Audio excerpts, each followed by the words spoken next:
How's it going, guys? Welcome back to the channel. I am currently at Northridge Church. It's Northridge course, then it starts behind me, hole 1. Currently this weekend I am playing in the Oaklamd County Championships. I just finished my round a couple hours ago at Kensington Black Locust blue course. Not that great of a round for me, but it is what it is. Still got 2 more rounds to go, but I don't get out this way very often, and this course is only about like 15 minutes away, so figured what the heck, come on over here and film a round. So it's a little breezy. We'll see how that plays. Northridge has a few open spots. We're right by a freeway too, so there's not a whole lot to block wind a lot of times, so that'll come into play for sure. But just out here enjoying the day and see if I can't get into a little bit of a rhythm, be ready for tomorrow's round. All right, take it away, commentary. Alrighty, hole 1, 371 feet, par 3. Normally I can get a fairway driver to work out just fine. I am throwing into a little bit of a headwind, so I went to a Goldline Burst Ballista Pro. I got it a little too high up in the air and I got pushed off to the left hand side. I kind of wanted to throw down that slope a little bit more. So I'm looking at an outside the circle putt. It's probably about 45 feet or so, maybe 50. Unfortunately into that same headwind, and not the best putt that I need to be looking at because there is out of bounds in those reeds behind it. Didn't quite give it enough to give it a good run. Came up a little shy. But I am starting off with a pretty simple par, which is fine because hole 1 does have a couple spots of out of bounds and that can really kind of get you early. Hole 2, 335 feet. It is left to right. OB right in the parking lot, OB left in the reeds. There is the Mando right there in the middle of the screen, so you can't go out wide right. I went with my fuse. I was going to let the wind just pull me over. I didn't get it high enough this time, and I wound up turning beautifully, but just came crashing down into this hill. So I'm left with another like 50-foot putt. This one's a little bit harder to run because I do have that out of bounds on the left-hand side I have to worry about. Thankfully, I didn't put it too high up or give it too much, and I was able to come up short of the out of bounds. And once again, just looking at a pretty simple tap-in par. Not the best start, but also not the worst because both of these holes can bite you. Hole 3, 266 feet. There is also a Mando here, so you can't swing it wide right. The basket is actually kind of, if you take the edge of the parking lot and run it right into those trees, that's about where it is. I went with my Opto Gladiator. I got that nose way up in the air and kind of short on my follow through. I didn't go out of bounds, but I am left with this pretty tricky putt on the opposite side of the pine trees. So I have a high floor, I have a low ceiling. I'm at about 40 to 45 feet. I have to throw a nose up putt that doesn't rise too fast, otherwise I'm catching those pine tree branches. So not the best situation. However, I got a hold of a nice release, smash it home, got my first par, or first birdie now of the round, and I'm looking to keep going. Hole 4, 215 feet, pretty straightforward hole. None of the trees really come into play. I'm throwing into that headwind a little bit, little crosswind, so I'm going with my Opto Justice, or Lucid Justice, I should say. I didn't get it flat enough, so I didn't quite push as forward as I really wanted to. I got the good skip that I wanted to, but it still was sitting a little shorter than what I wanted. So I'm at about like 25 feet or so. I do have that little bit of wind that I'm dealing with. This corner is really tricky because it does kind of swirl around here. And unfortunately, I didn't commit to pushing the putter through the wind, so it came up short on the cage. Hole 5. 564, par 4. This one is probably the most picturesque hole of the whole course. It is very easy to turn over your disc too much and wind up in that pond because you are trying to go for big distance at this point. I'm going with my Goldline Ballista. Want to get it up in the air, kind of ride the wind because at this point now the wind kind of shifted to like a left to right crosswind. I'm in a good position. I would have liked to have been up on top of this ridge and not standing on it, but I'm pretty wide open. There's really not much in my way at all. So I'm going with my Opto Pioneer with a forehand approach. I got a really good angle on it. I didn't quite give it enough juice. So unfortunately, I'm kind of coming up short, and this seems to be the thread of today's round. I am just outside circle 1, probably like 35 feet. Pretty good opportunity, though, to get a birdie and try to right this ship after such a bad putt on the last hole, which I did, so I'm happy about that one.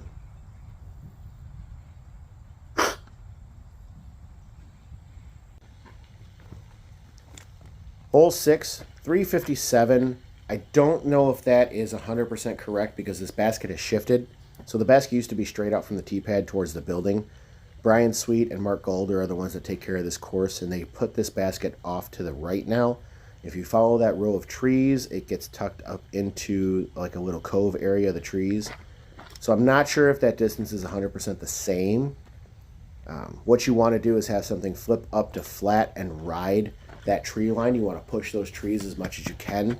You can kind of flex something in there too, but I feel like this plays a little bit better. So I'm going with my Gold Line Ballista. This one is my slightly overstable one as opposed to the pink one, which has a lot of turn to it. So I'm just kind of pushing it at that tree line. I don't think I got enough height on it fully. This is the first time playing this hole, so I really wasn't sure how to fully attack it. I came up a little short, right at circle 1 though, so it's not like I'm super unhappy about it. I would have liked to have seen what I could have done with a little bit more height or maybe a little bit more glide out of a disc and really push into these trees. Smashed the putt though, so I'm super stoked. I'm back-to-back birdies now at this point, feeling good, going into one of the harder holes of the course. Hole 7 is 232. It is a triple Mando, so you must make the gate. I went with my Opto Pioneer because at this point the wind was kind of pushing a little right to left.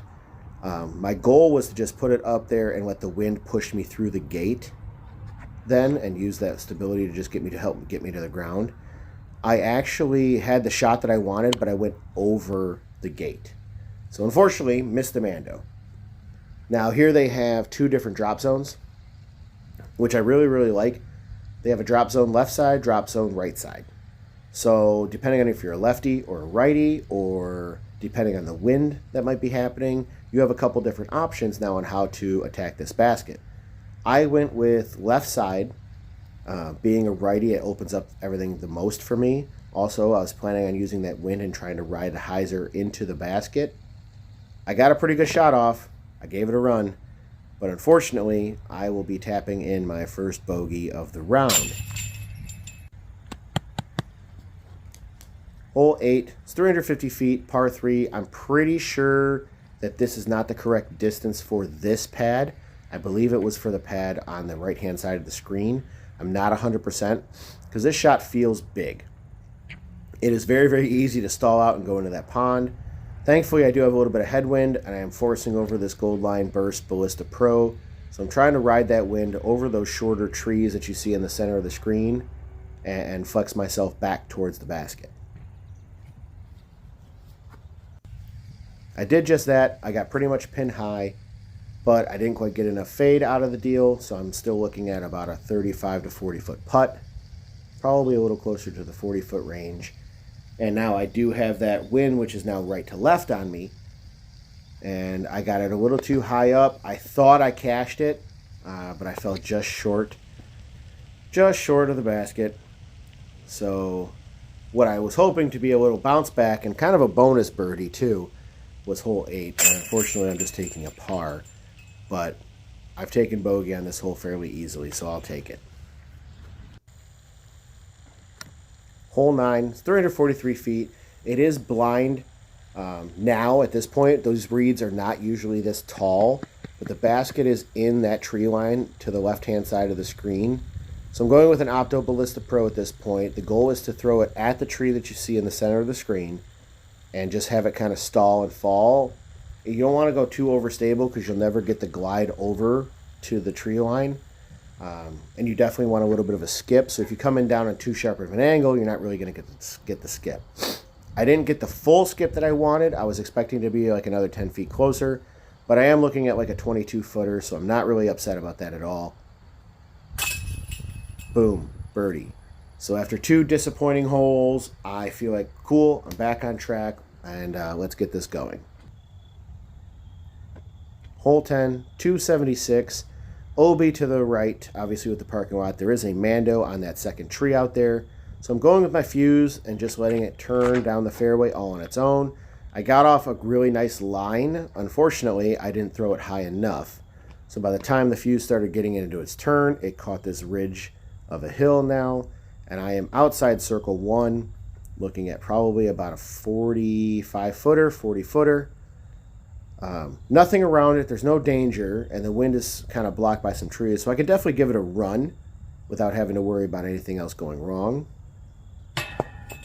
Gave it a run, but also drew cage, so taking a par on a hole that I was hoping to really birdie. Hole 11, probably the second hardest hole on the course. Might be the, well, yeah, probably second hardest. So the goal is to hyzer flip something to flat.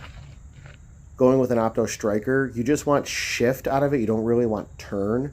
The hole actually is designed to be fairly straight, so you don't really want a lot of movement left or right. I think I caught one of these trees, which I'm okay with, because getting this far down this fairway is pretty awesome.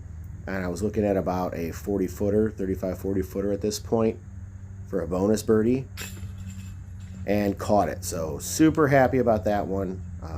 Like I said, this one's kind of bonus birdie. You can see walking it off, it was a decent sized putt. Not something that happens very often. And I'm cool with getting this bonus birdie and hopefully trying to get in the next few holes and getting a little bit of a train going. Hole 12 is 280 feet. So hole 12 has 2 very distinct fairways. You have right side and you have left side. So the right side, you're throwing something overstable, flat, letting it get most of the way out there. Fade kicks in and then you skip yourself into the circle. Whereas left side, you're throwing something typically forehand. You're going to throw something a little less overstable because you want it to travel straight for quite some ways, and then you get that fade in and you're coming in backside of the basket. So we are going to flip a disc, and whatever it lands on, we'll take.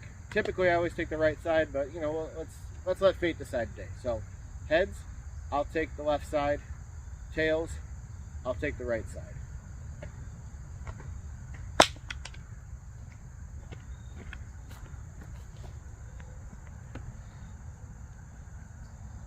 That is tails.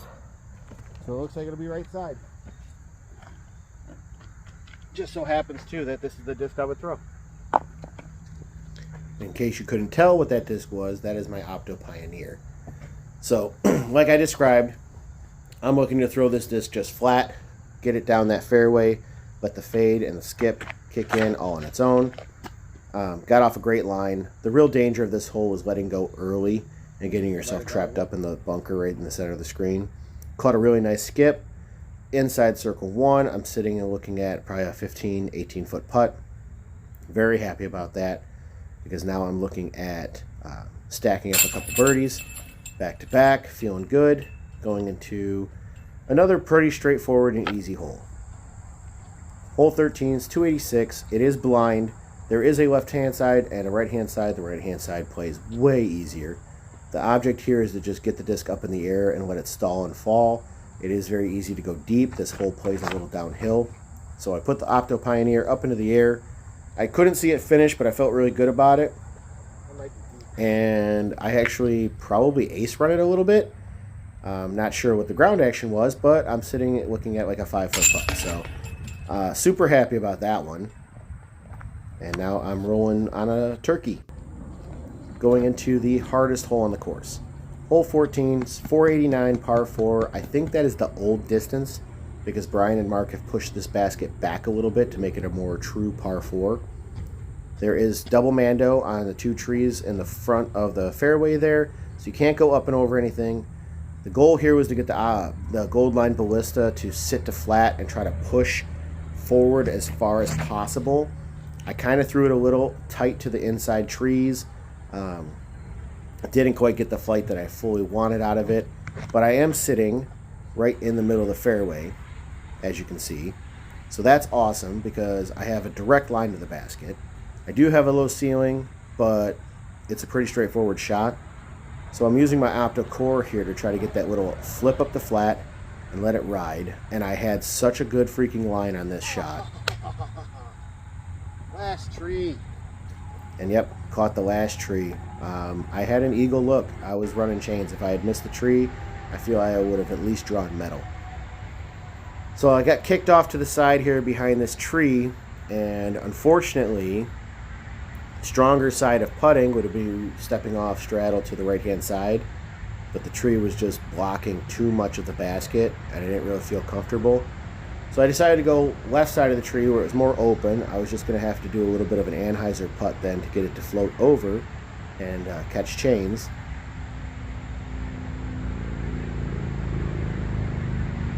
I did not get enough Anheuser on it. However, I had to try player 2, and of course they did everything perfectly. Player 2 is usually the best player.